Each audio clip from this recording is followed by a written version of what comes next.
The gun was pressed against Charlotte Keating's temple before she even heard the man enter the room. "Tell me where the deed is," the voice rasped, low and dangerous, "or I put a hole through that pretty head of yours before the sun clears the ridge." Charlotte did not scream. She had learned in the past 7 days not to scream. Screaming brought no one. This was the Nevada Territory in the autumn of 1882, and the nearest town of any consequence was Redrock Falls, a half-day's ride over crumbling red rock and dried sage. Out here on the edge of the Alden homestead, there was no one to hear her except the man she had sworn on every piece of good sense she had ever possessed she would never trust, and he came through the door anyway. Jasper Alden stepped across the threshold with his revolver already drawn, and Charlotte had one desperate, fractured second to understand that the gun at her temple and the gun in Jasper's hand were not the same instrument of death. 2 men, 1 woman. One deed that was worth more than most men's lives. "Let her go, Cutter," Jasper said. His voice was quiet. That was the part that scared her, not the rage she expected, not the desperation, but the absolute stillness in him, the way he moved like something that had already decided how this ended. "Let her go, and I'll give you what you came for." "You don't have what I came for," Cutter snarled. His grip on Charlotte's hair tightened. "She does." Charlotte's eyes met Jasper's across the room, and in that fraction of a second she remembered everything. The way she had looked at him 6 days ago and seen nothing but danger and hidden motive. The way she had locked her trunk and slept with her father's derringer under her pillow. The way she had told herself that the dark past written all over Jasper Alden's face was proof enough that she should never, under any circumstance, hand him the one thing that could save her life. She had been wrong. She knew that now, standing in the amber half-light of a Nevada dawn with a killer's pistol against her skull. She had trusted him with everything before the week was out, and whatever happened in the next 60 seconds, she did not regret it. But she had not expected it to begin the way it began. Nothing about Jasper Alden had gone the way she expected. 6 days earlier, Charlotte had arrived in Redrock Falls on the Thursday afternoon stage, coated in a fine layer of red dust, and carrying a leather satchel that contained $300 in Union Pacific banknotes, a letter of introduction from the law offices of Keating and Birch in St. Louis, and a deed to 412 acres of Nevada rangeland that her father had died trying to protect. She stepped down from the coach, and the first thing she saw was a wanted poster nailed to the post outside the Wells Fargo office. The face on the poster was stern and angular, with dark eyes that seemed to look straight through the cheap woodcut printing. The name beneath it read, Jasper Alden, wanted for questioning in connection with the death of Elias Cutter, Nevada Territory, 1879. $10 reward. Charlotte read it twice. Then she picked up her satchel and walked into the office of Redrock Falls' only attorney, a dried-up old man named Horace Greer who smelled of pipe tobacco and wore his cynicism like a second coat. "I need someone who knows the land north of town," she told him. The Kessler parcel, 400 acres along Dry Creek. Horace Greer had studied her over the tops of his spectacles. "You're Daniel Keating's daughter." "I am, and you came all the way from St. Louis to claim that land." "I did. Alone, as you can see." He had set down his pen and folded his hands and said very carefully, "Miss Keating, there are men in this territory who believe that land belongs to them by right of occupation and violence. Your father, God rest him, knew that when he filed his claim in '79. The man who's been running cattle on that parcel for the last 3 years is named Virgil Cutter, and Virgil Cutter is not a man who takes kindly to legal documents." "Then I'll need someone to ride with me to assess the property," Charlotte said. "Someone who knows the terrain, someone who won't be intimidated." Greer had looked at her for a very long time. "There's a man," he said slowly. "He's complicated. He has a history in this territory that's not entirely clean. But he knows that land better than anyone alive, and he's the only man Virgil Cutter can't simply buy." "Why can't Cutter buy him?" "Because Cutter's already tried to kill him once." Charlotte thought about the wanted poster outside. "This man," she said. "His name is Jasper Alden." Greer blinked at her. "You've heard of him." "I saw his poster on the way in." "That poster," Greer said carefully, "is Virgil Cutter's work. He filed the complaint himself in '79 after Jasper's brother Elias died in a fire that Cutter's men set deliberately. The law in this county being what it is, which is to say, largely owned by Cutter, Jasper was never formally cleared. But every man in Redrock Falls knows the truth." Charlotte absorbed this. The betrayal embedded in that story, a man wanted for a crime committed against him, the law turned into a weapon, sat in her stomach like a stone. She knew something about that. She knew quite a lot about it, actually. "Where do I find him?" she asked. Greer wrote an address on a piece of paper and slid it across the desk.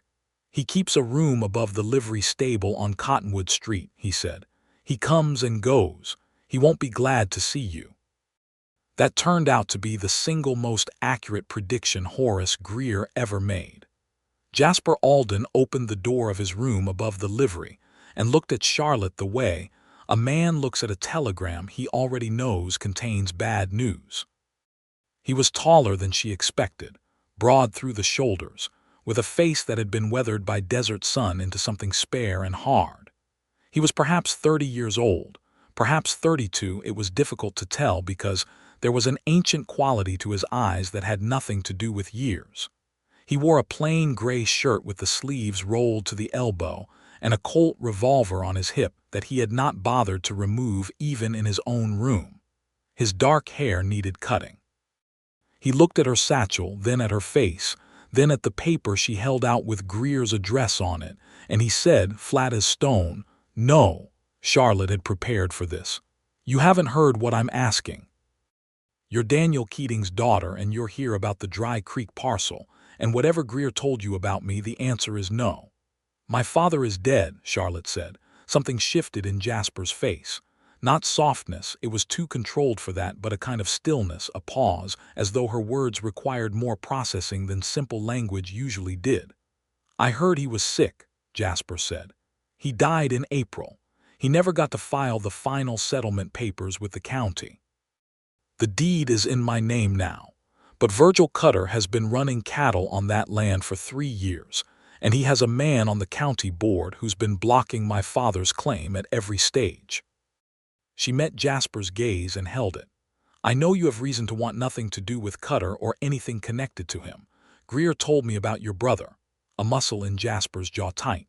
"Greer talks too much."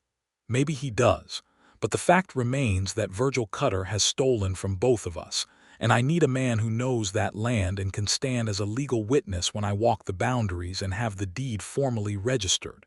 She paused. "I'll pay you $40 for 5 days' work."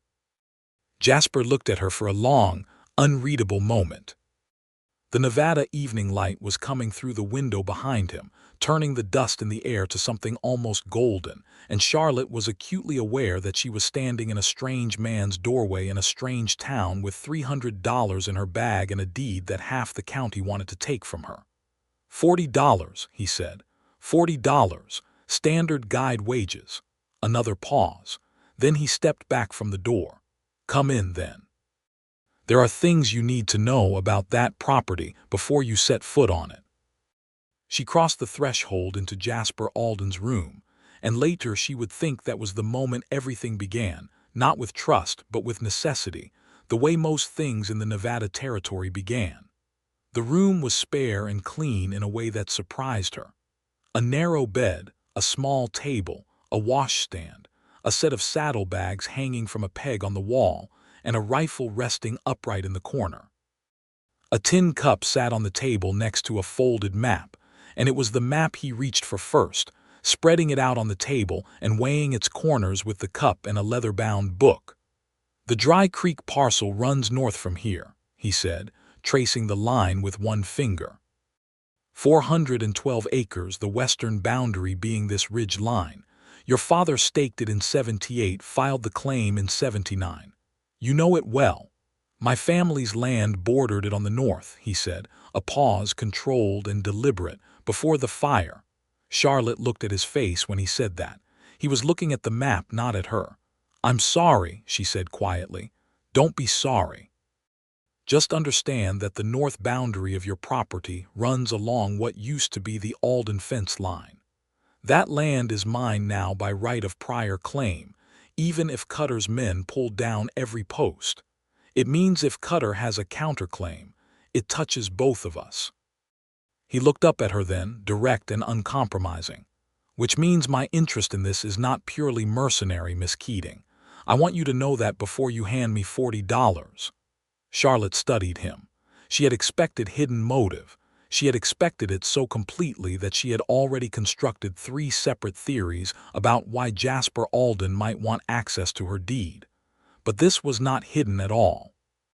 This was the most direct disclosure of personal stake she had ever heard from a man in the first 5 minutes of an arrangement. "I appreciate the honesty," she said carefully. "I don't do much else," he said. It was not a boast. It sounded, if anything, like a statement of limitation, as if honesty were the one resource he'd had to survive on when everything else ran out. She told him everything that night. She had not planned to. She had planned to maintain a professional distance, to keep the details of her father's illness and the legal battle and the threats that had followed her from St. Louis strictly on a need-to-know basis. But Jasper asked precise, intelligent questions, and the picture that emerged as she answered them was more dangerous than she had realized. "Someone followed you here," Jasper said, when she mentioned the figure she had seen twice on the train west, a heavy-set man in a brown coat who appeared both in Kansas City and again in Salt Lake City. Charlotte's hand stilled on the edge of the map. "I thought I was being fanciful." "You weren't." He leaned back in his chair and studied the ceiling for a moment with the focused attention of a man calculating trajectories. "Cutter has people from here to San Francisco. If your father's deed was filed in St. Louis and the news got out that you were traveling west to register it, Cutter would have known within a week." He brought his eyes back to her. "Did you tell anyone in St. Louis where you were going?" "My father's law partner, Thomas Birch." Jasper said nothing, but something crossed his face that he did not bother to hide. "You know that name," Charlotte said. "Thomas Birch," Jasper said, "has been to Redrock Falls twice in the past year, both times as a guest of Virgil Cutter."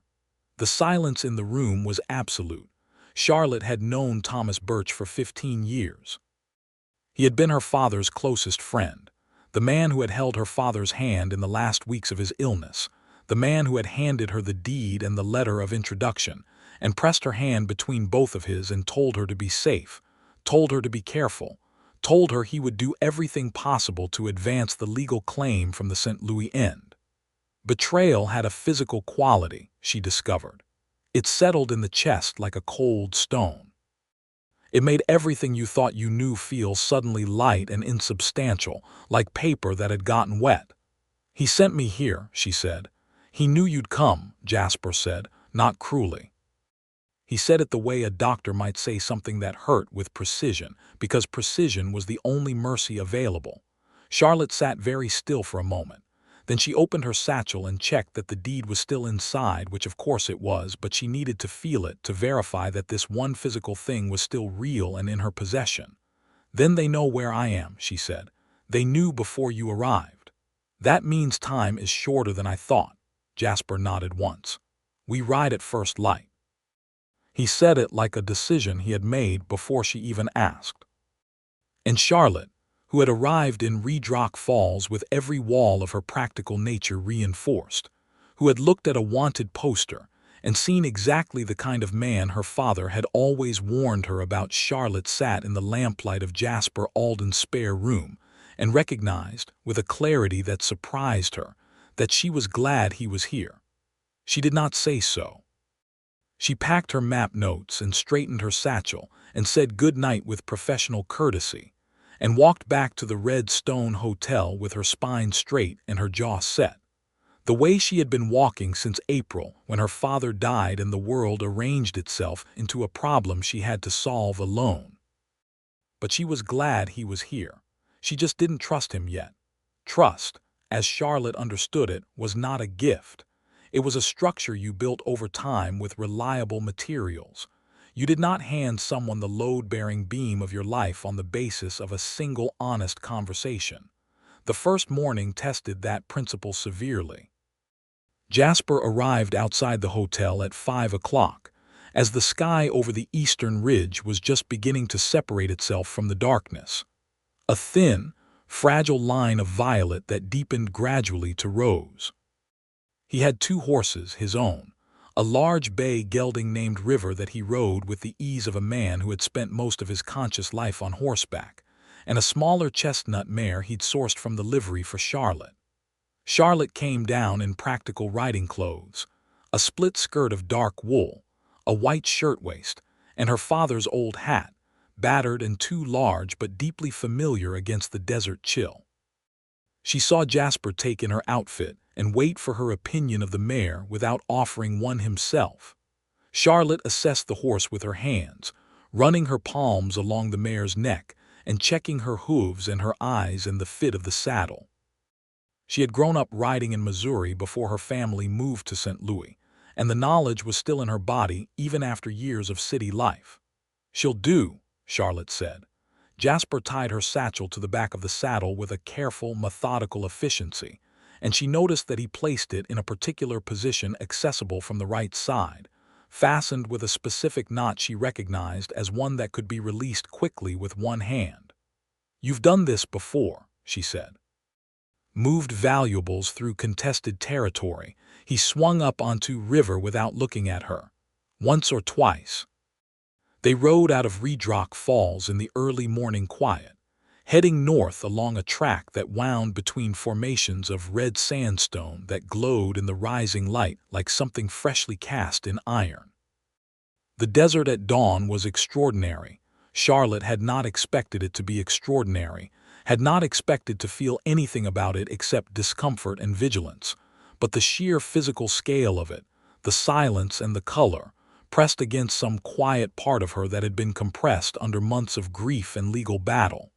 She did not say anything about it. Neither did Jasper. But once, when they crested a small rise and the dry creek valley opened below them in the morning light, broad and amber and bordered by the dark ridge of the mountains, he reined in River for a moment and was still, and she stopped beside him, and neither of them spoke for nearly a full minute. It was not an uncomfortable silence. That surprised her.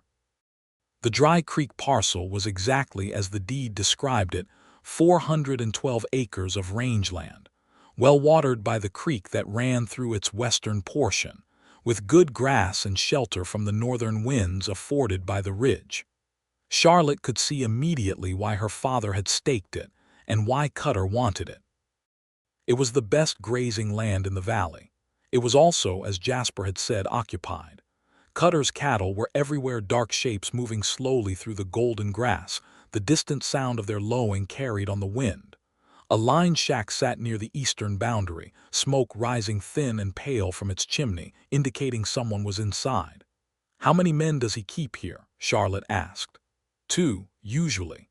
Seasonal hands who winter on the property to keep it claimed." Jasper was watching the shack with a focused attention that Charlotte now recognized as a baseline state for him. He was always watching, always calculating, with a contained readiness that was nothing like nervousness and everything like experience. "Today there's one horse at the rail. That's better." "We're not here to confront them," Charlotte said. "No," he agreed. "We're here to walk the boundaries, document the landmarks, and get you the surveyor's notes you need to file at the county office." He looked at her. "We'll start with the northeast corner, away from the shack, quiet and careful."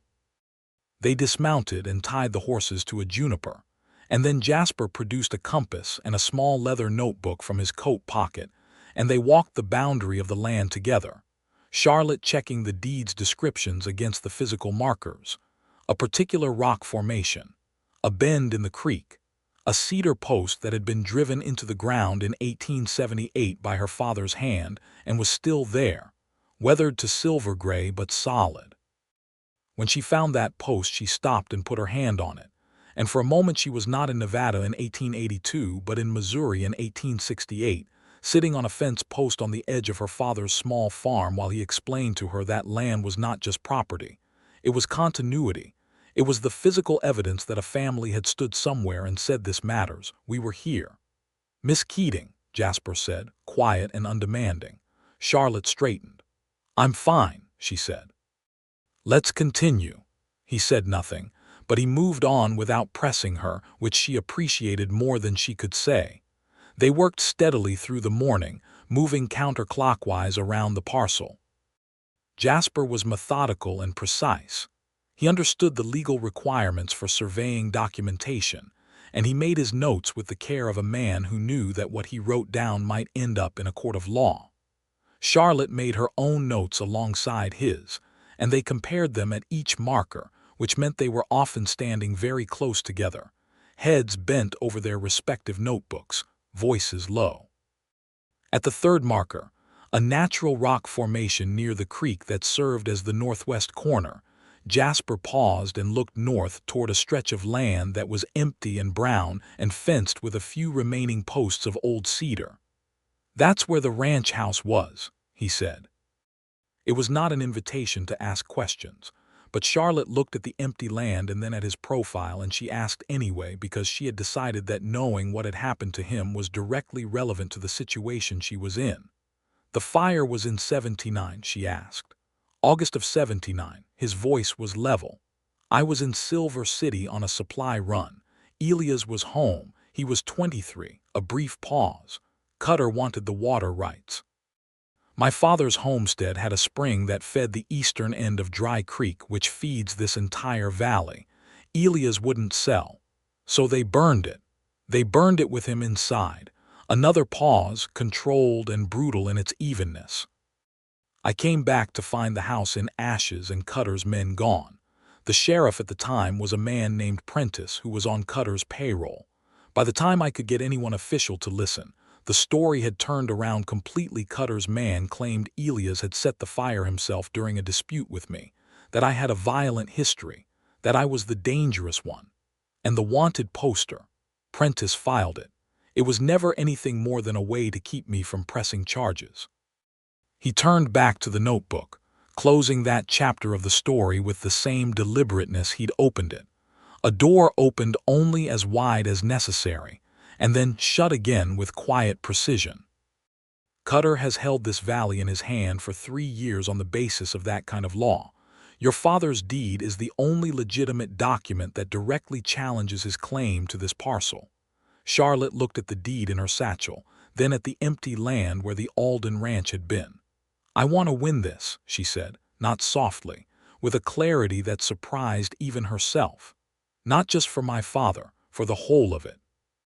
Jasper looked at her then, a long, assessing look that was different from the ones before it, less calculating, more something else, something that didn't have a clean label but felt like the beginning of one.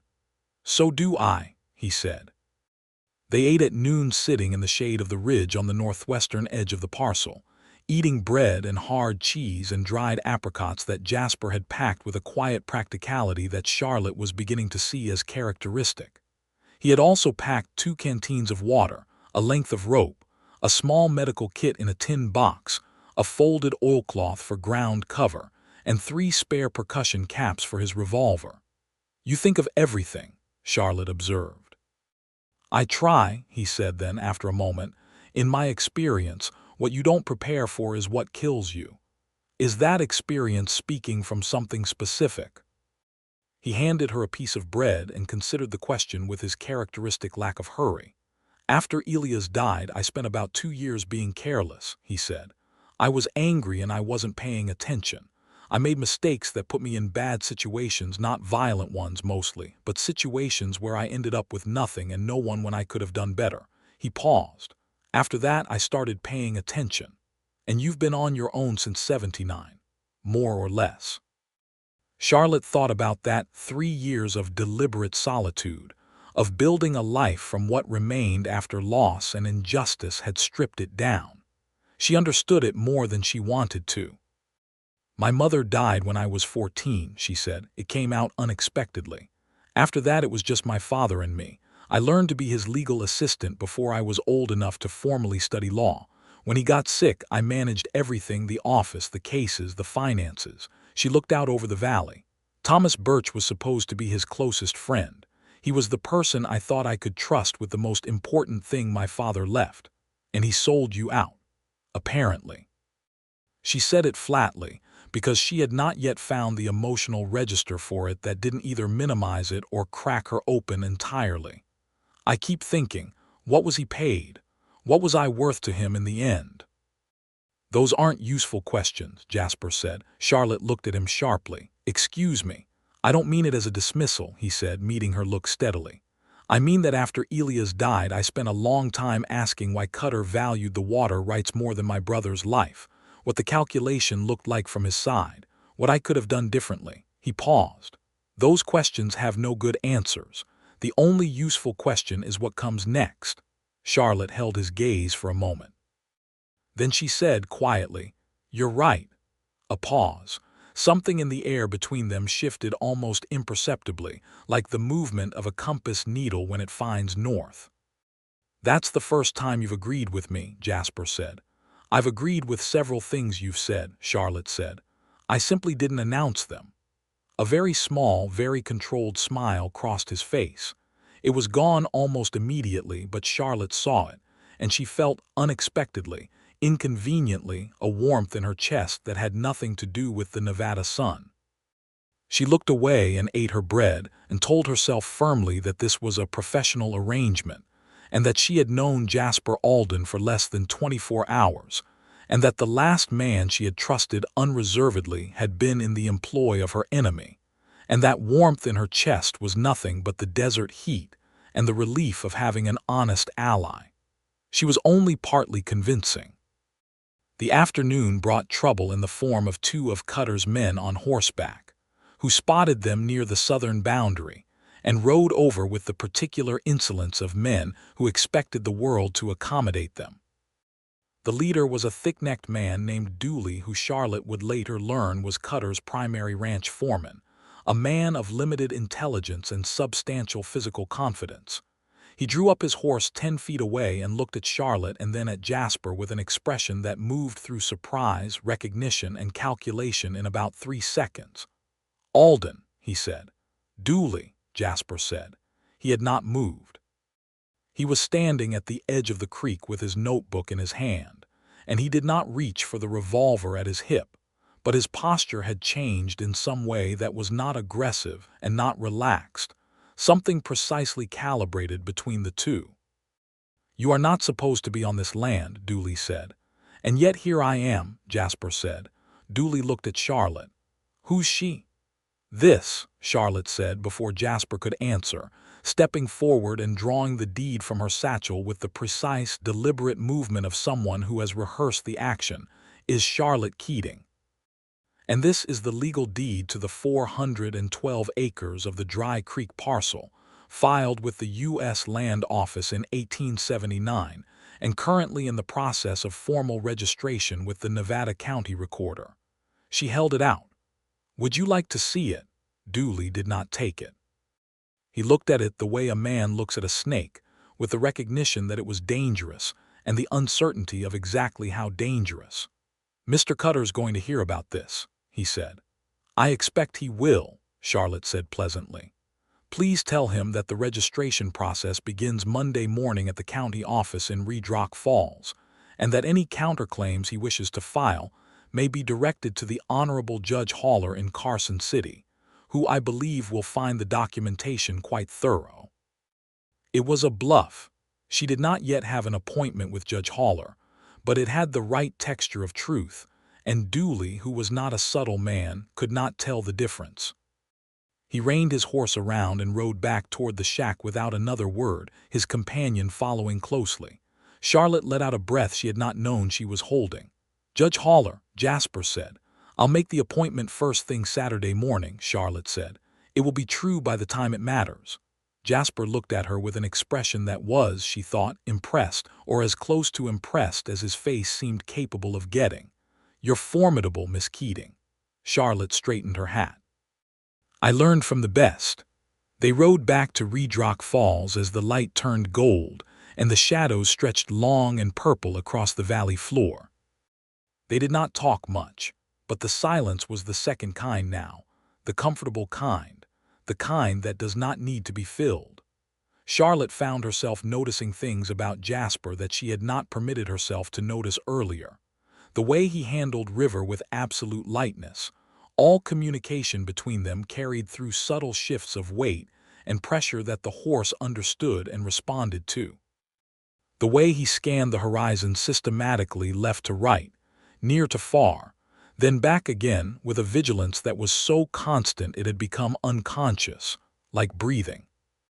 The way, when a dust devil spun up suddenly from the desert floor and startled the chestnut mare, he was already beside her with a steadying hand on the bridle before Charlotte had fully registered what had happened. "I had her," Charlotte said. "I know you did," Jasper said, releasing the bridle and falling back into position. "I was just faster." She fought the smile that wanted to arrive on her face and lost, but only briefly. That night, sitting in the hotel dining room over plates of beef and roasted potatoes, Charlotte drafted the letter to Judge Haller's clerk, while Jasper sat across from her with the map and his notes, and a cup of coffee that he refilled twice from the pot on the table. The other diners, commercial travelers, a family with 3 children, an older woman who seemed to be the permanent guest, moved around them in the ordinary patterns of an ordinary evening, and Charlotte was struck, with an unexpectedness that was almost physical, by how natural this was. How comfortable. How completely at odds with every prediction she had made about Jasper Alden when she saw his wanted poster outside the Wells Fargo office 24 hours ago. She had looked at that poster and seen danger, hidden motive, dark past, the kind of man her practical nature recognized as a risk and her better instincts categorized as to be avoided. She had looked at the real man and found precision, honesty delivered without softening and without cruelty. A grief that was controlled not because it was small, but because it had been lived with long enough to become manageable. And a competence so thorough and unannounced that it had taken her a full day to fully inventory it. She was not naive. She knew that a week was not enough to fully know a person. She knew that her judgment had already failed her once catastrophically, in the form of Thomas Birch. She knew that the warmth she felt in the presence of Jasper Alden was not evidence of anything except her own weariness and her need for a reliable ally in a dangerous situation. But she also knew, with the legal mind her father had trained and the instincts her own life had sharpened, that some things could be assessed accurately on short acquaintance if you were paying the right kind of attention. She was paying the right kind of attention. She finished the letter, blotted it, and folded it. "I'll have this sent on the morning stage," she said. Jasper looked up from the map. "Good. We'll need Haller's involvement before Cutter can get to the county recorder. His man on the board, a commissioner named Finch, will try to delay registration on procedural grounds. A letter from Haller's office removes that option." "How do you know about Finch?" "I've been planning this for 3 years, Miss Keating," Jasper said. A pause. "I just lacked the legal standing to act. Your deed provides that." Charlotte looked at him across the table in the lamplight of the hotel dining room, and she understood, fully for the first time, the shape of the thing they were doing together. It was not just about her father's land or his brother's death. It was about the systematic injustice that had structured this entire valley for 3 years. The purchased law, the intimidated witnesses, the wanted posters filed by the men who should have been wanted themselves. They were attacking the same thing from different directions, and the fact that they had arrived at this moment simultaneously was either remarkable luck or the kind of convergence that happens when enough pressure builds behind a righteous cause. 3 years is a long time to wait," she said. "It is," he agreed. He looked down at the map. "But some things are only worth doing if you do them right."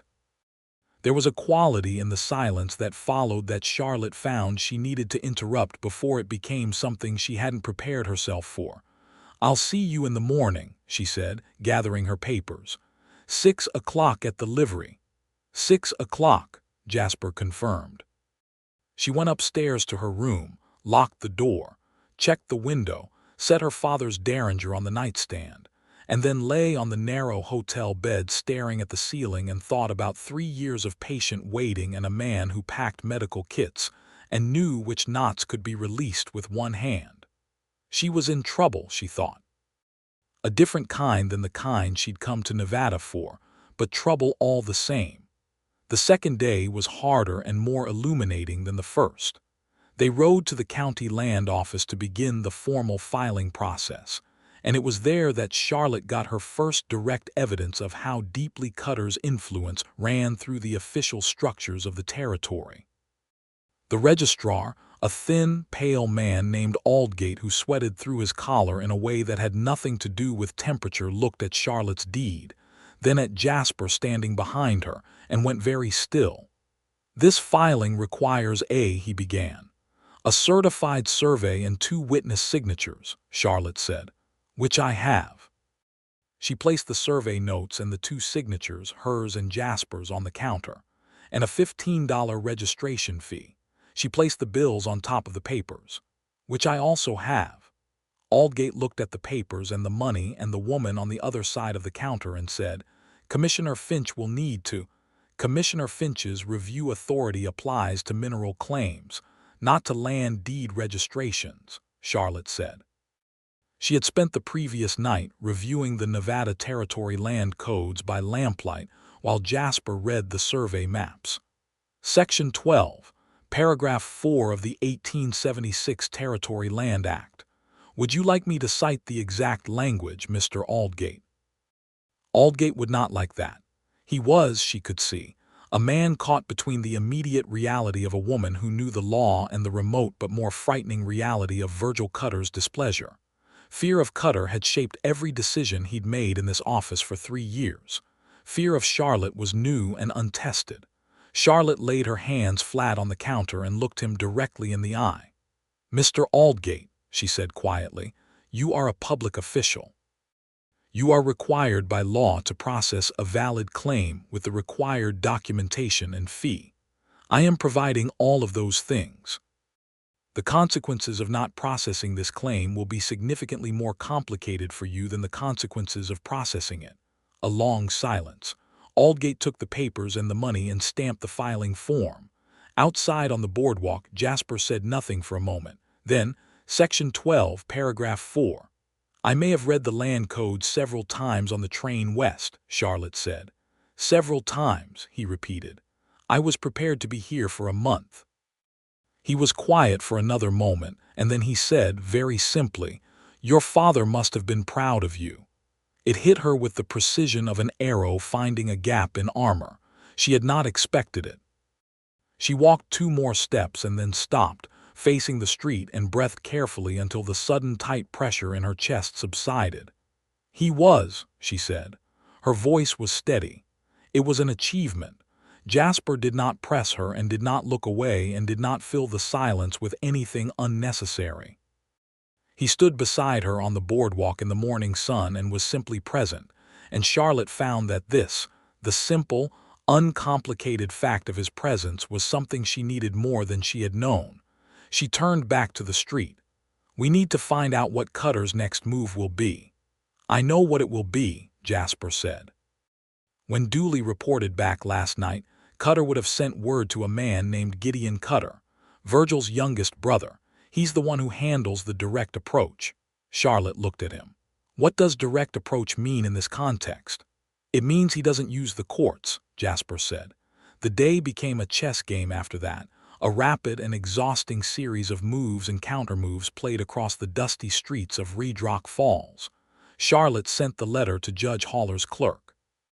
Jasper paid a quiet visit to 3 men he knew, former ranch hands and 1 retired deputy, all of whom had witnessed aspects of Cutter's operations over the years, and all of whom were willing, finally, with the legal protection that Charlotte's filing provided, to put their testimony in writing.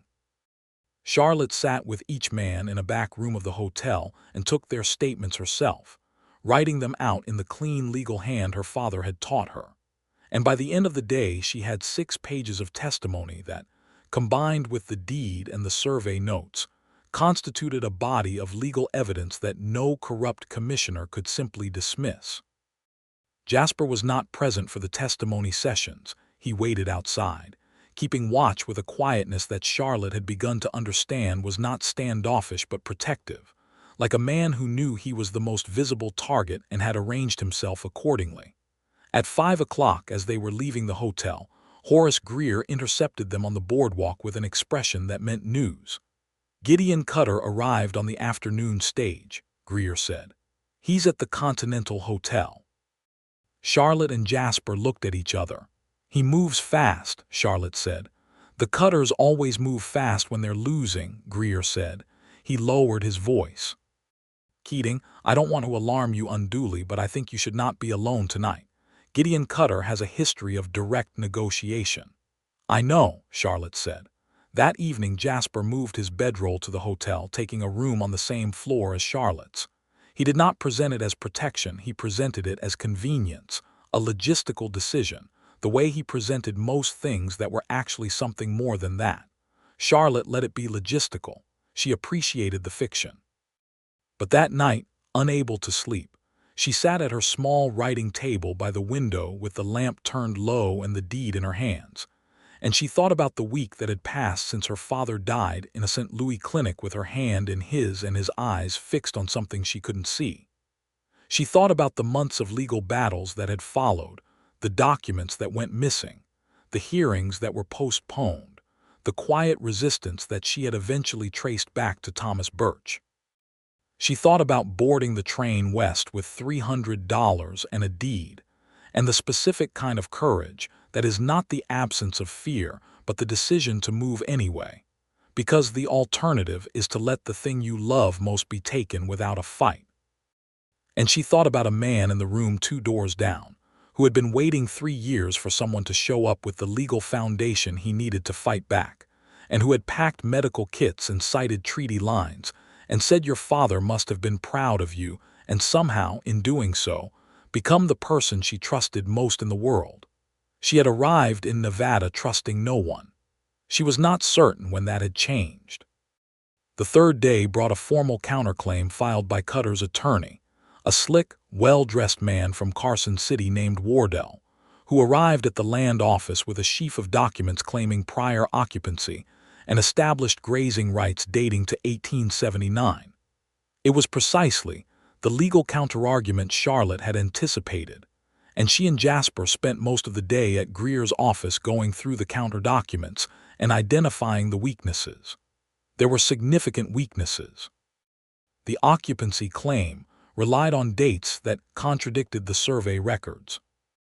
The grazing rights documentation was signed by Commissioner Finch, whose authority to grant such rights was legally questionable under the same 1876 act that Charlotte had cited to Aldgate. And one of the witness signatures on Cutter's occupancy affidavit was a man named Hooper, who, Jasper noted quietly, had been in a Silver City jail for a 2-week period that overlapped with the date he was supposed to have witnessed the occupancy. "Fabricated witness," Charlotte said. "Almost certainly," Jasper agreed. They spent the afternoon drafting a response brief that systematically dismantled each element of Cutter's counterclaim. Charlotte wrote and Jasper cross-referenced, and they worked at Greer's long table with documents spread across every surface and the afternoon sun making long rectangles across the floor, and Greer, who had the good professional sense to recognize he was in the presence of something more thorough than he was, made coffee and stayed out of the way. At some point Charlotte realized she was hungry. It was nearly 6 o'clock. She looked up from the document she was editing and Jasper was already looking at her, in the way she had begun to recognize the way that was not the calculating look, or the vigilant look, or the professionally assessing look, but something else. Something that arrived when he thought she wasn't watching and retreated quickly when she was. "We should eat," she said. "We should," he agreed. He began stacking the documents with careful hands. They went back to the hotel dining room and ate roast chicken and biscuits and talked about the response brief, and then, somehow, stopped talking about the response brief entirely and found themselves talking about other things about St. Louis in the years before Charlotte's mother died, when the city had felt enormous and promising. About the Nevada Territory in the years before Elia's death, when the Alden Ranch had been a working, breathing thing with cattle and horses and a kitchen garden that their mother had planted along the south wall of the house. She grew hollyhocks, Jasper said. It was the first time he'd mentioned his mother. Along the fence line, every summer. My mother grew roses, Charlotte said. She said you could tell the character of a garden by whether it had roses. Practical plants for practical people and roses for the ones who believed the world owed them beauty. Which was she? Both, Charlotte said. She grew both. Jasper was quiet for a moment. In that way, that meant he was doing something with what she'd said, not just hearing it but placing it, filing it somewhere precise. My mother would have liked you, he said. Charlotte looked at her plate. That's a kind thing to say. I mean it as one, he said. Another silence, this one with a different quality than any that had come before, warmer, more specific, more aware of itself. Charlotte looked up and found that Jasper was looking at her with the look that he usually retreated from, except that this time he did not retreat from it. He held it, and it was the most direct thing he had done in 3 days of direct things, and Charlotte felt it somewhere she had been keeping very carefully fenced off. Jasper, she said. It was the first time she had used his given name. He heard it, she could tell by the infinitesimal change in his expression. Charlotte, he said, just that. Her name in his voice in a hotel dining room in Redrock Falls on a Thursday evening. It was not a declaration. It was not even a statement. It was simply the sound of her name used by a man who had earned the right to use it, and it settled in her chest with a warmth that she was, at this point, no longer attempting to explain away. Tomorrow is going to be difficult, she said. Yes, he said, we should be sharp. We should. She pushed back from the table and stood. Good night, Jasper. Good night, Charlotte. She walked upstairs with her heart behaving in a manner entirely inconsistent with the practical terms she had established for this arrangement. The 4th day was dangerous. It began well. The Morning Post brought a letter from Judge Haller's clerk, confirming that His Honor was available to receive the filing documentation by sealed courier, and would review the matter of the Dry Creek parcel as a priority case. This was extraordinary, faster than Charlotte had dared hope, and she suspected Greer had used a back-channel communication. She was not aware of something his professional network provided that his tired exterior didn't advertise. But by noon the atmosphere in Redrock Falls had changed in a way Charlotte felt rather than observed. A tension in the street. The way men's conversations stopped when she and Jasper passed. The way the livery boy wouldn't meet her eyes when she went to check on the horses. Jasper noticed it too. He walked beside her with his hand resting casually at his side in a way that she now recognized as not casual at all. "What is it?" she asked. "Gideon Cutter was at the sheriff's office this morning," Jasper said, quiet and level. "He filed a formal complaint against me." "What kind of complaint?" "Trespassing, property damage, and a brief pause, threatening behavior toward a Cutter employee." Charlotte stopped walking. "He fabricated it." "Of course he did, but the current sheriff is not the same level of corruption as Prentice was. He's more cautious. He won't arrest me on a fabricated complaint without evidence. But it creates a cloud, and while there's a formal complaint open against me, my testimony and my witness signatures become contestable." Charlotte understood immediately. "He's trying to eliminate your evidentiary value. If I'm a man under formal complaint, Wardell will argue my witness signature on the survey is tainted." Jasper's voice was completely controlled, but Charlotte could hear, underneath it, the particular quality of a man recognizing a trap, the slight tightening, the awareness of the walls narrowing. "It's clever. He can't stop the deed, so he comes for the supporting documentation." Charlotte thought rapidly. "Greer's notarization of the survey is independent, and the 6 witness testimonies I took are from independent parties. Removing your signature from the survey weakens it procedurally, but it doesn't invalidate the deed itself." "No," Jasper agreed, "but it might slow the registration enough that Cutter can get to the county recorder and file an injunction before Haller's review is complete. They stood in the middle of Redrock Falls Main Street thinking, while the ordinary commerce of the town moved around them. "I need to go back to the land office today," Charlotte said. "Right now. If Aldgate hasn't issued the preliminary registration confirmation yet, I need to make sure he does it before any injunction can be filed. He might refuse. With the complaint in the air, he'll be looking for cover. Then I'll take Greer with me." Greer is the oldest practicing attorney in this county and the only one who isn't on Cutter's payroll. His presence will matter, Jasper nodded. He was thinking too, she could see it, that focused, systematic processing that she had come to deeply respect over the past 4 days. "I'll go to the 3 witnesses," he said. "Make sure they haven't been intimidated into withdrawing their statements." "Be careful," Charlotte said. He looked at her. "I will be." She went to get Greer.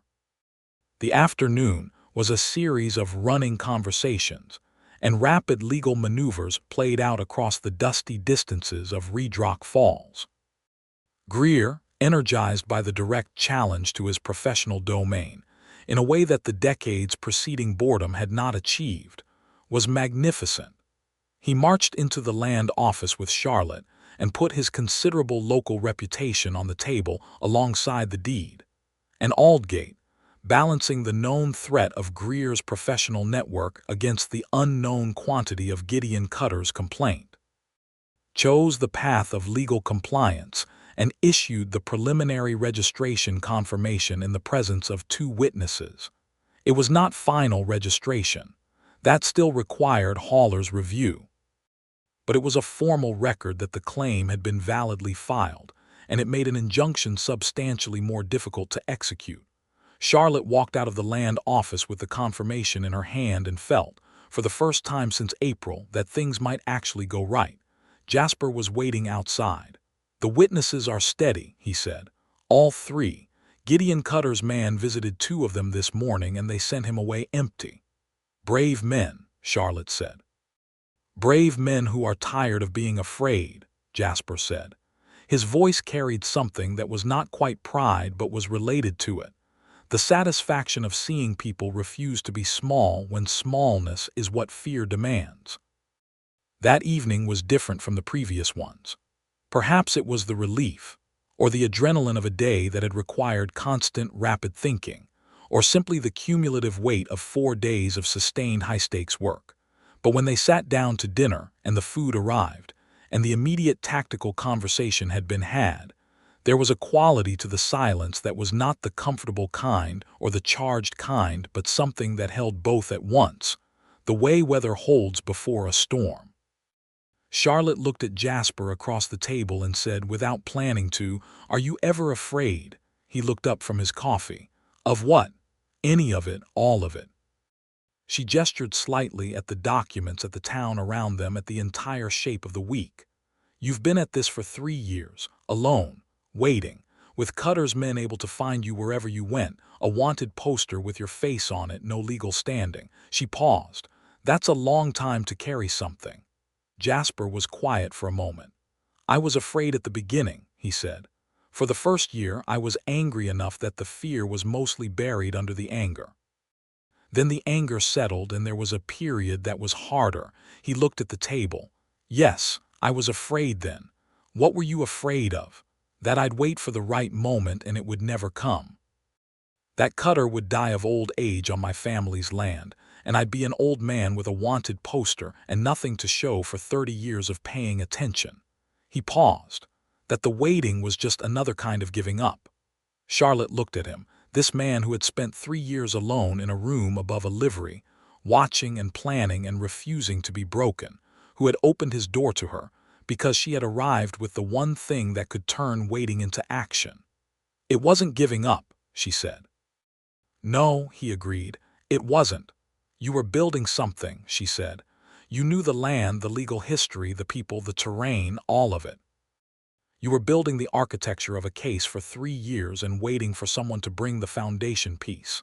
He looked at her steadily. "You brought it." "My father left it for me to bring," Charlotte said. "He knew what he was doing when he filed that claim in '79. He knew what he was leaving me." "He left you more than the deed," Jasper said. She met his eyes. "What else did he leave me?" a pause, the kind that is not hesitation but the selection of words with great care. The kind of person who could use it. Charlotte held his gaze for a moment longer than she had permitted herself before, and what she felt then was not the careful warmth she had been managing since the first morning, but something more direct and more honest. The simple, clear recognition of a person who had made room in his 3 years of patient isolation for exactly what she was, and who had done it without knowing she was coming. She looked away first. Not because she was afraid of what she felt, but because she needed a moment with it, the way you need a moment with a revelation that is too large to absorb at once. "We should go through the response brief one more time before bed," she said. "Yes," he said. But neither of them reached for the documents immediately. The 5th day was the day that someone broke into her room. Charlotte came back from the morning post office run to find the lock on her door scratched in a way that was not the ordinary wear of a hotel lock, and the positioning of her trunk, which she had placed against the wall on a particular diagonal she made a habit of noting, was slightly different. She stood in the doorway and looked at the room without entering it, the way Jasper had shown her to do when checking unfamiliar terrain, and processed what she saw. The trunk had been moved and returned, imperfectly. She went back downstairs and found Jasper in the lobby. "My room was searched," she said. He was on his feet before she finished the sentence. He went up with her, checked the room quickly and methodically, and then stood in the center of it with his hands on his hips and said, "The deed." "I have it," Charlotte said, touching the inside pocket of her jacket where she had taken to keeping the deed ever since the 2nd day. "I never leave it in the room." Something in Jasper's expression released. "Good," he said. "That was the right instinct." "They didn't find it," Charlotte said, "but they know where I'm staying. This room isn't safe anymore." "No," he agreed. "Pack what you need, you're moving." "Moving where?" Jasper looked at her. "To my room." Charlotte looked back at him. A variety of responses presented themselves: the professional objection, the practical question, the acknowledgement that it was the most logical security solution available, and she settled on the last one. "I'll need a few minutes," she said. Jasper's room had been rearranged with his characteristic efficiency. His bedroll was on the floor beside the window, which, Charlotte noted, gave him a direct line of sight to the street below. The bed was hers. Her trunk went under the window on the opposite side. He had placed a chair under the door handle as a secondary lock. "You've done this before too," she observed. "3rd time," he said. "Once in Silver City, once in Winnemucca." Who were the other people? A mining surveyor who had documents Cutter wanted, and a family man and wife, 2 children who had title to land Cutter was claiming adjacent to their farm. And they were safe. "They were safe," he said. Charlotte sat on the edge of the bed with her hands in her lap, and the deed tucked in her jacket, and looked at this man standing by the window in the afternoon light, and she thought about a mining surveyor and a family of 4, and the 3 years of careful, unglamorous, unwitnessed competence that those 2 sentences contained. "You've been protecting people," she said. "I've been doing what I could," he said. "That's not a small thing, Jasper." He looked out the window. "It wasn't enough, not without the legal framework. But you did it anyway." He turned back from the window and looked at her, and the afternoon light fell across his face in a way that made him look, for a moment, younger. Not the age-worn face of a man who had been carrying weight for 3 years, but something closer to the person underneath that weight. The person who had grown up on a ranch with his younger brother and a mother who planted hollyhocks along the fence line. Charlotte stood up and crossed the room and put her hand on his arm. It was not a romantic gesture, or not only that, it was the gesture of one person saying to another, "I see what you've done. I see what it cost. I see you." He looked down at her hand on his arm and then up at her face, and what she saw in his eyes then was so unguarded that it startled her. A depth of feeling that his habitual containment had been managing very carefully, a depth that was not the product of 5 days but of 3 years, the slow accumulation of a loneliness that he had been too disciplined to surrender to and too honest to pretend wasn't there. "Charlotte," he said. She kept her hand on his arm. "I know," she said. He covered her hand with his large hand, warm and calloused, settling over hers with a gentleness entirely at odds with the landscape of violence and injustice in which they were operating. They stood there in the late afternoon light of a room above a Nevada livery stable, not moving and not speaking, and it was the most honest thing Charlotte had done in months. They did not kiss. Not then. It was not time for that. Or rather, it was not the right architecture for that, the tension of the legal battle, the surveillance they were both certainly under, the necessary vigilance that could not be allowed to drop entirely. But something was acknowledged in that shared stillness that had been building since the moment Charlotte had walked through his door with a map and $40 and her father's work in her hands. She stepped back eventually. He let her hand go with a care that told her everything. "The response brief," she said. "Yes," he said. They worked until midnight. The brief was comprehensive. It was also, Charlotte thought, reading it back, one of the finest pieces of legal argumentation she had ever assembled, not because she was better than she had been innocent, Louis, but because Jasper's knowledge of the physical territory and the local context was woven through her legal framework like the weft thread through warp, each strand making the other stronger. The day before the county registration hearing, Gideon Cutter sent a message. It came through the hotel clerk in the form of an envelope addressed to Miss Charlotte Keating, and the note inside was brief and brutal. "The deed will not be registered. You will not receive the land. You have 48 hours to leave the Nevada territory with what you came with. After 48 hours, we cannot be responsible for what happens." Charlotte read it, then passed it to Jasper without comment. He read it and set it down on the table. "A threat. A threat with a deadline," Charlotte said, "which means we need to move the hearing up. The hearing is set for Monday morning. Then we need it to be Saturday." Greer, reached by urgent message, came to the hotel at 9 in the evening with his hat in his hands and the expression of a man being asked to do something he had always wanted to do and had always been afraid to. Charlotte put the threat letter on the table in front of him, alongside the registration confirmation, and the letter from Hauler's clerk and the 6 witness statements, and said, "We need emergency priority registration." Is there any legal mechanism for that in the territory code? Greer had known there was. He had simply never invoked it before. There was a provision, rarely used, that allowed for emergency registration hearings when documented evidence of an imminent threat to the claimant existed. Charlotte's threat letter, combined with the formal complaint against Jasper and the evidence of the room search, was more than sufficient to trigger it. The hearing was moved to Saturday morning. Gideon Cutter and his attorney Wardell were informed by official notice at 7 o'clock on Friday evening. Charlotte and Jasper worked through Friday night. Not just on the legal documents, those were complete by midnight. After that, they talked. In the way that people talk when they have stopped presenting themselves to each other and started simply being present, the kind of conversation that goes from professional to personal to something broader and older. A conversation about what things cost and what things are worth, and what it means to fight for something past the point at which fighting is comfortable. Jasper told her about Elias properly, fully, not the compressed summary of the first day but the full story. A younger brother who had been louder and funnier and less careful than Jasper, who had loved horses and been good at cards and had been planning to get married the following spring. A woman in Silver City named Rosa who had waited 2 years after the fire before accepting that there would be no letter. "Did you ever tell her?" Charlotte asked. "What really happened?" "I told her," Jasper said. "She knew. It didn't change the outcome, but she knew."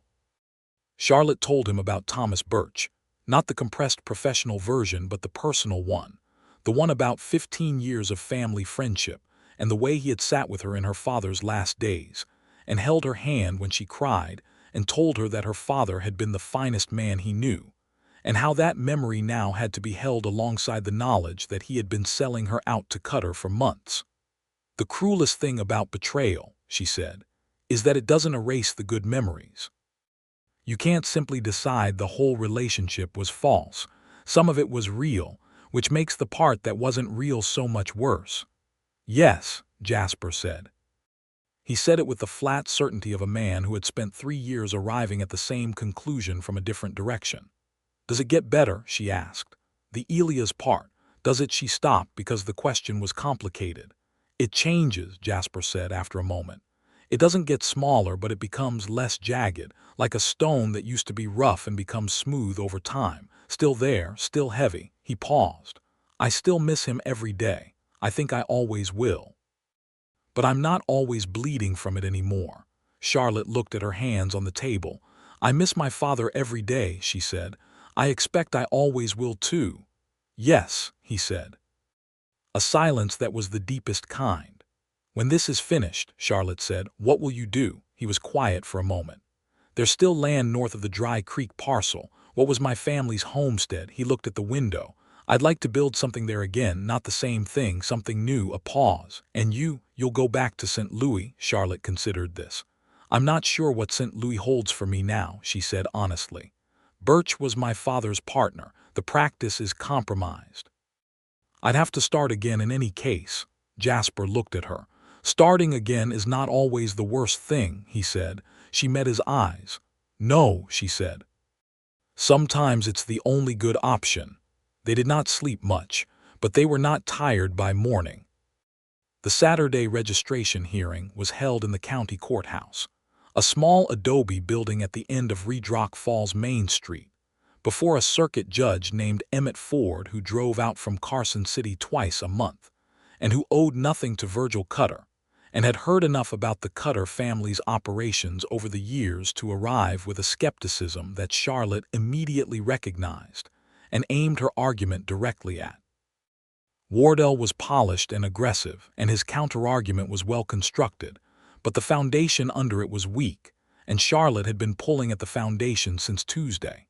She presented the deed, the survey, the 6 witness statements, the registration confirmation, the letter from Hauler's clerk, the evidence of the fabricated witness in Cutter's occupancy affidavit, and the threat letter with its 48-hour deadline. Judge Ford looked at the threat letter for a long time. Mr. Wardell, he said, I want to hear your explanation for this document. Wardell did not have one. He made a generic and unconvincing claim that the letter was not authored by anyone connected to his client, which Judge Ford received with an expression that conveyed without ambiguity what he thought of that claim. The hearing lasted 4 hours. Charlotte spoke for most of it, with Greer at her side and Jasper seated in the gallery behind her, his presence steady and constant as a well-set post. When Wardell challenged Jasper's witness signature on the survey, citing the trespassing complaint, Charlotte rose and cited 3 territory precedents in which witness credibility could not be challenged on the basis of unproven complaints, and Judge Ford sustained her objection. At 2 o'clock on a Saturday afternoon, Judge Emmett Ford signed the registration order. The Dry Creek parcel, 412 acres along the western ridge of the Redrock Falls Valley, was formally registered in the name of Charlotte Elizabeth Keating. Charlotte sat very still for a moment when Ford put down his pen. Then she heard Jasper stand up behind her. She turned around. He was standing in the gallery, and he looked at her with an expression that was not contained for once, not managed or controlled. It was simply the face of a man who had been waiting for 3 years for this exact moment and was now finally in it. His eyes were bright. She had not thought she would see that in him, that brightness, and seeing it undid something in her very efficiently. She walked out of the gallery past Wardell and past Greer and past Judge Ford, and she walked to where Jasper was standing, and he opened his hands and she took both of them in hers, and they stood in the half-empty courthouse of Redrock Falls on a Saturday afternoon in October 1882, holding on to each other while 3 years of waiting and 1 week of everything else settled into the shape of something that had earned its own name. It's over, she said. The legal part, he said with a very small smile, the dangerous part, most of it. He looked at her with that brightness still in his eyes. I need to say something to you. Then say it. I've been on my own for 3 years, he said. I'd gotten to the point where I thought that was simply how things were going to be, that I was the kind of person circumstances had made solitary. A pause. This week changed my thinking on that. Charlotte looked up at him. Just this week, the past several days specifically, and one Thursday evening in a hotel dining room in particular. When you called me formidable, I stand by that assessment. He tightened his hands around hers. I know a week is a short time. I know you came here for a purpose that had nothing to do with me. And I know that whatever you decide about St. Louis or Nevada or anything else, I don't have a claim on it. He paused. But I want you to know that if you were thinking about what comes next, I'd like to be in the answer to that question, if you'll have me. Charlotte looked at the man who had opened his door with a flat no, and then spent 5 days being exactly the person she needed, and the person she had not known she was looking for simultaneously, and she thought about starting again and building something new on land that had earned its name through persistence and right conduct. "I'll have you," she said. He kissed her then.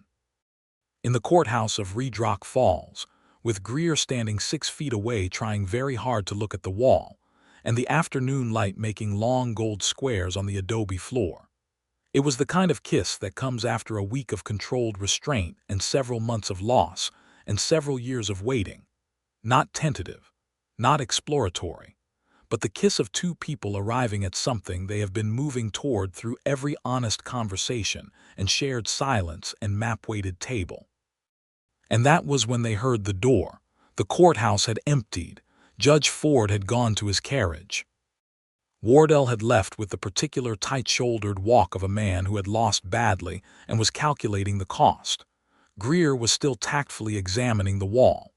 The door opened, and Gideon Cutter came in. He was younger than Charlotte had pictured, mid-30s, well-built, with a face that might have been handsome if its primary expression weren't the particular flatness of a man who had never been told no and therefore didn't have a good face for receiving it. He had 2 men with him. "This isn't over," he said. Jasper had stepped slightly forward between Charlotte and Cutter, with that same precise, unhurried movement she had learned to read as the outermost edge of readiness. "The court says otherwise," Charlotte said from behind Jasper's shoulder. "The court," Cutter said with a contempt that was almost impressively concentrated, "is not the only authority in this valley. It's the only one that matters in this conversation," Jasper said. His voice was the quiet kind. "And the next time you or your brother or anyone connected to you files a fabricated complaint against anyone on this side of the room, the 6 witness statements currently in the county record will be forwarded directly to the U.S. Marshal's office in Carson City, along with the threat letter and Wardell's documented use of a false witness." Cutter looked at him. "You don't have the standing to." "I have the standing," Jasper said. "The complaint your brother filed against me was retracted this morning by Sheriff Hayden, who reconsidered his position after reviewing the original Prentice complaint files and determining that the 1879 charge was procedurally invalid." He paused. "My standing is clear." Charlotte could see Cutter doing the calculation, assessing what was still available to him, what leverage remained, what the cost of continued aggression was now that the legal framework had shifted completely out of his control. She had seen that calculation before in courtrooms in St. Louis. She recognized the moment when a man decided the risk had outpaced the gain. Cutter looked at her, then at Jasper, then at the registration order in Charlotte's hand. Then he turned around and walked out of the courthouse. His men followed. Greer exhaled loudly and turned around from the wall. "Lord Almighty," he said. Charlotte realized she was gripping Jasper's arm. She released it. "Is it truly over?" she asked. "He won't. He'll go back to Virgil," Jasper said. "Virgil has other operations. This was one parcel among many. The cost of continuing to contest it now that Hauler's office is involved and there's a federal evidence trail is too high." He paused. "He's done with this. He won't come back." But he was wrong about that. Or rather, he was right about Gideon. Gideon was done, as predicted, and rode out of Redrock Falls that evening on the Carson City Road without looking back. It was Virgil's man, the one Charlotte had not seen, and Jasper had not anticipated a hired man named Clem Cutter, no relation, who had followed Charlotte from St. Louis on Thomas Birch's instruction, and who had spent the week in Redrock Falls waiting for a moment of vulnerability, who came through the door of the hotel room before the week was fully out. And that brought her back, full circle, to the dawn of Sunday morning, with the gun at her temple. Jasper stood in the doorway with his revolver leveled at Clem, who was a large man and experienced enough to be holding Charlotte in a way that made a clean shot nearly impossible. The three of them were locked in the specific stillness of a moment that everyone present knew could go in multiple directions, only one of them survivable. "Let her go," Jasper said, for the second time. "The deed," Clem said. He was not Gideon Cutter's kind of man, not calculating, not political. He was the simplest kind of danger, a man hired to do a single thing who had run out of other options. "Give me the deed and I walk out of here. Keep it and she doesn't walk out at all." Charlotte's heart was hammering, but her mind was very clear. She had been standing in this room, waiting for the stage, when Clem had come through the window, not the door, the window, which meant he had prepared, which meant this was planned, which meant the threat letter's 48 hours had not been idle. She had the deed in her jacket. She could feel Jasper from across the room, not just physically, but the way she had come to feel him over a week of sustained proximity, and the particular attunement that comes from working alongside someone in high-stakes conditions. She could feel him thinking, the same rapid, systematic processing she had watched across 5 days of contested legal terrain. She made a decision. She reached into her jacket with her free hand slowly, deliberately, telegraphing every movement, and withdrew the deed. "Here," she said. She held it out. Clem's eyes went to it. His grip on her hair shifted fractionally, some of his concentration moving to the document in her hand. That fraction was everything. Jasper moved. Not toward Clem, toward Charlotte. He was across the room in 3 steps, and his hand closed around Charlotte's wrist, and he pulled her sideways and down simultaneously, pulling her out from under Clem's grip in one controlled motion. And the gun that had been at her temple went off into the ceiling as Clem's grip broke and he stumbled forward. He didn't stumble far. Jasper, who had released Charlotte the moment she was clear, had turned back to Clem with a speed and precision that Charlotte watched from the floor with her heart in her throat. And what happened next was brief and definitive. Clem's gun wrist caught in Jasper's grip. A sharp twist, the gun hitting the floor. Then Clem himself going down with the controlled inevitability of something that had already been decided, held face down on the hotel room floor with Jasper's knee in his back and his wrist twisted up at the angle that made movement impossible. "Charlotte," Jasper said. His voice was completely steady. "Are you hurt?" "No," she said from the floor. "Are you?" "No." "Good," she said. And then, with a steadiness that surprised her, she stood up, picked up the deed from where it had fallen, smoothed it carefully, put it back in her jacket pocket, and went downstairs to find the sheriff. Sheriff Hayden, who had proven himself a better man than his predecessor over the course of the week, took Clem Cutter into custody and wired the U.S. Marshal's office in Carson City within the hour. Thomas Birch, reached by Hayden's office through official federal channels, was brought in for questioning in St. Louis the following week, and eventually disbarred, and charged with conspiracy to commit fraud in connection with his years-long arrangement with Virgil Cutter. Virgil himself, faced with federal attention and a newly registered deed that he could no longer contest, chose to redirect his operations south of the valley and never directly threatened the Dry Creek parcel again.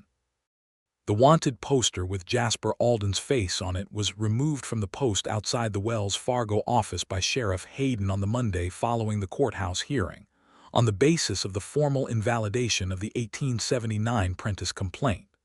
Charlotte stood on the boardwalk and watched Hayden pull the nails out with a claw hammer, and she felt Jasper come to stand beside her with the warmth and steadiness she had, over 6 days, become completely accustomed to. "How does it feel?" she asked. "Overdue," he said. She took his hand, he held it. They were standing on the boardwalk of Redrock Falls, Nevada, in October of 1882, with the morning sun warm on their shoulders and the mountains clear and distinct on the horizon and the valley stretching out to the north toward 400 acres of her father's land and whatever remained of the Alden homestead beyond it. "I'm not going back to St. Louis," Charlotte said. Jasper looked at her. "No. There's nothing there now. The practice is gone." The city, she paused, trying to locate the thing she was trying to say. "The city was where I went to be competent and useful. I don't need to be in a city for that." "No," he agreed. "You don't." "And I seem to have acquired some land," she said. 412 acres, he said, "which borders some land that I understand may be in the process of being reclaimed by a long-standing owner." "It may be," Jasper said. Charlotte looked at him. "That land will need fencing, and a house, and possibly hollyhocks along the south wall." He was quiet for a moment. Then he said, with a care and a warmth that she had been watching build since the first day and was now, she felt, ready to receive fully, "It will need all of those things." "It will also need someone who knows the land and knows the law," Charlotte said. "Fortunately," Jasper said, "you appear to know both." "I was thinking we could manage it between us," Charlotte said. "I think," he said, "we could manage most things between us." She looked up at him in the Nevada morning light and felt, with a clarity that was better than happiness, deeper than it, more specific, that this was correct. This was the shape of things.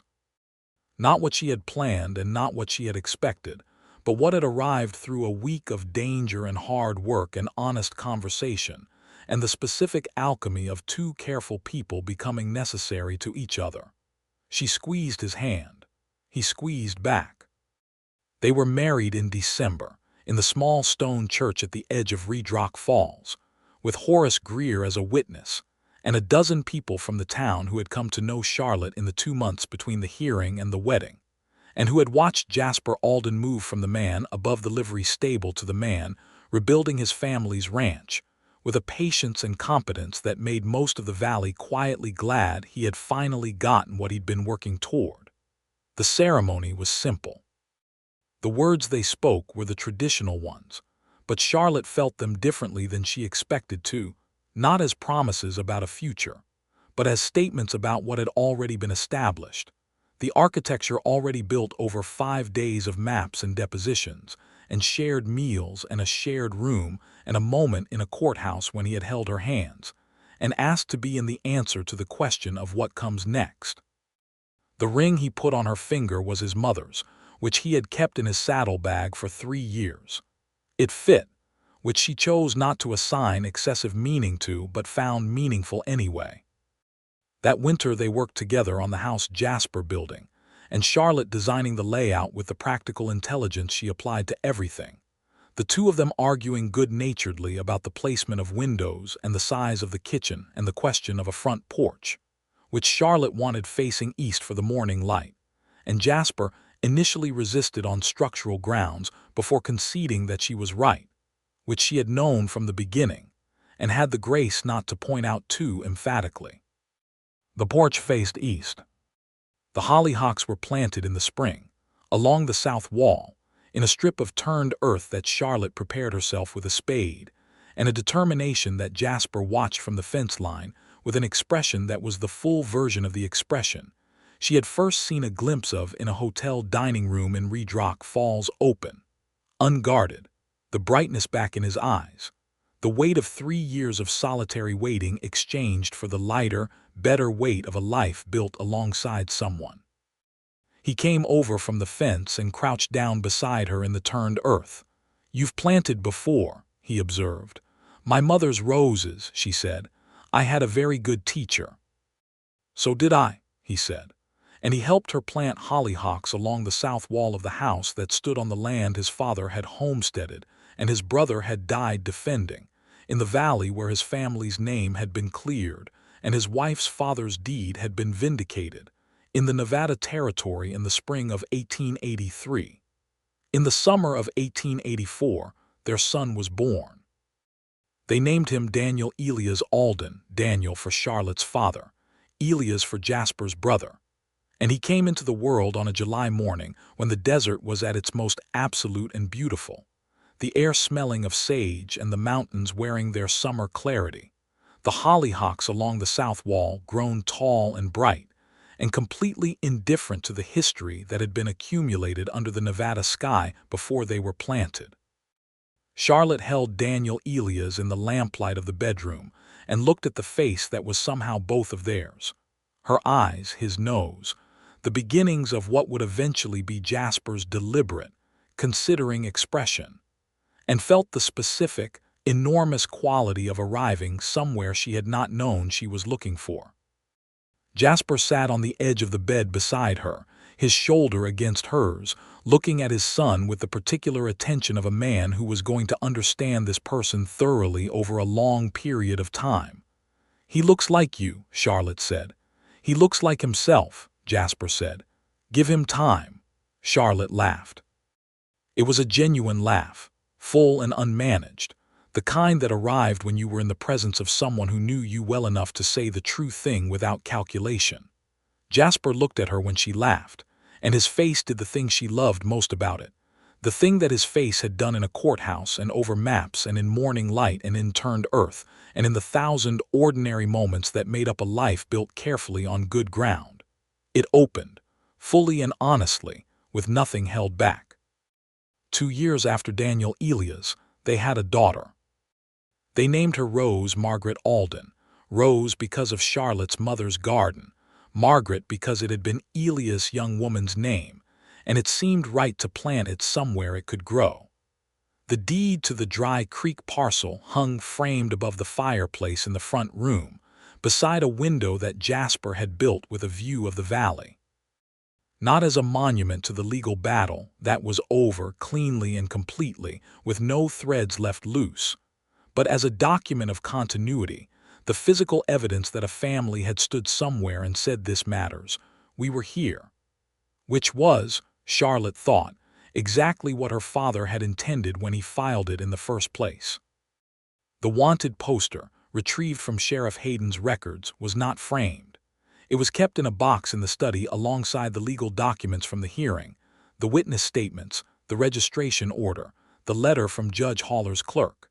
Not as trophies, but as evidence of what justice looked like when it was done right, slow and thorough, and built on the testimony of people who had decided not to be afraid anymore. Redrock Falls changed over the following years as the territory changed. The railroad came through in 1885, and the town grew. New buildings appeared along the main street. The Continental Hotel, where Gideon Cutter had stayed for his single unsuccessful visit, was bought by a family from Ohio and renamed. Horace Greer retired his practice in 1886 and moved to Carson City to live with his daughter, and shook both Charlotte's and Jasper's hands at length before he left, telling Charlotte that she had been the best legal mind to walk into his office in 30 years, which made her feel the specific warm pride she always associated with her father's voice. Commissioner Finch, whose procedural obstructions had been documented in the hearing record, lost his position in the 1884 county elections to a man who ran explicitly on a platform of land rights reform. The corrupt structures that Virgil Cutter had maintained in the valley for a decade did not survive the combination of federal attention and the simple, compounding effect of a legal record that told the truth plainly. Justice, Charlotte had learned, was rarely fast and almost never dramatic in its final arrival. It was the product of accumulated detail and patient documentation, and people who refused to accept the story that power told about itself. It looked like 6 witness statements from men who were tired of being afraid. It looked like a circuit judge reading a threat letter and understanding what kind of county he was in. It looked like a woman on a train west with $300 and a deed, and the specific kind of courage that meant going anyway. And sometimes it looked like a man above a livery stable with a room above the ordinary noise of the world, paying attention and waiting for the foundation piece, finding instead, as the best things tend to arrive, something larger and more complete than what he had been waiting for. In the evenings, when the children were in bed and the valley was quiet, and the stars over Nevada were the absolute, generous kind that city light never allowed, Charlotte and Jasper sat on the east-facing porch in the last of the day's warmth and talked or didn't talk, equally comfortable in both. "Are you happy?"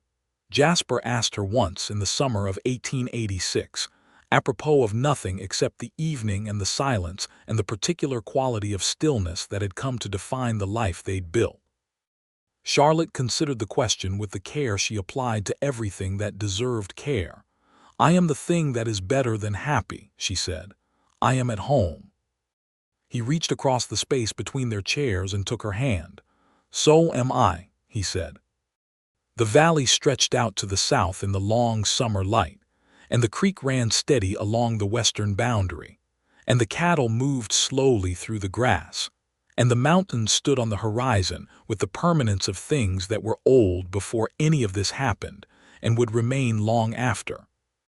And none of it knew or cared about deeds and courtrooms and betrayals and patience, and the remarkable specific unlikely fact of two people finding each other across the complicated territory of loss and danger and dark pasts, and emerging on the other side of all of it into something that was simply and completely and lastingly right. The deed above the fireplace said, Charlotte Elizabeth Keating, but the name above the door of the house said, Alden. Both were true, both held, and the hollyhocks bloomed every summer along the south wall of the house where they had been planted in the spring of 1883, tall and full and indifferent to anything except the light.